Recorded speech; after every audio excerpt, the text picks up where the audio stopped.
So since England lost the test and drew the series to India 2-2, I've been thinking a lot about what kind of happens next for this England side. Obviously, the Ashes is coming up, and it all of a sudden feels like D-Day for this England side.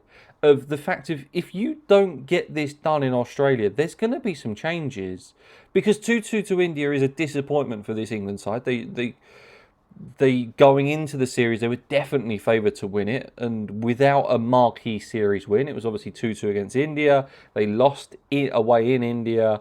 They drew the Ashes 2-2, and the results have to be down to what you do on the cricket field. And 2-2 against India and 2-2 against Australia is exactly the same of what the last regime that got sacked did as well. It's exactly the same result. 2019 Ashes was 2-all.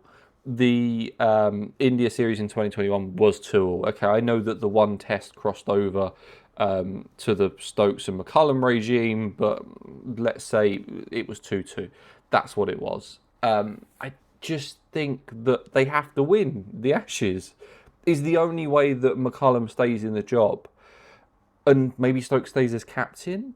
I don't. If he's fit, he plays because he's such an incredible player, and you might think, okay, we'll keep him on as captain because we don't want to take that away from him because we don't want him to stop playing. But if his body keeps breaking down, then it's got to be the point where he just says, no, that's me, I'm done.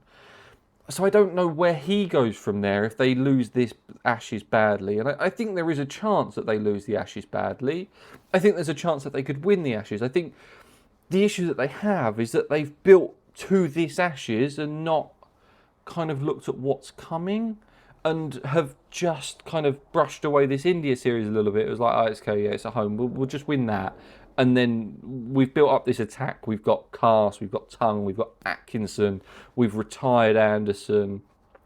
All of a sudden we're about pace and different things like that, and these will go really well, and Bashir's got good release points and he'll get bounced in Australia. But we haven't actually looked at this big series that were ahead of us, and that was India, and I think that's a real detriment to this England side, and it now leaves them in a position where if they don't win the Ashes, I think if they would have won this series 3-1, if they would have won at the Oval yesterday, this is a completely different conversation. And you think, okay, well, if England lose 3-1, 3-2, then that's fine. But I think we are at the point now where Key, McCullum, and Stokes are all reliant on winning the Ashes. And if we're coming off the performances that we've just shown against India, I don't know how confident they need to be. I might still have a bit of confidence because I don't rate the Australia team as much as others, but it's a worry.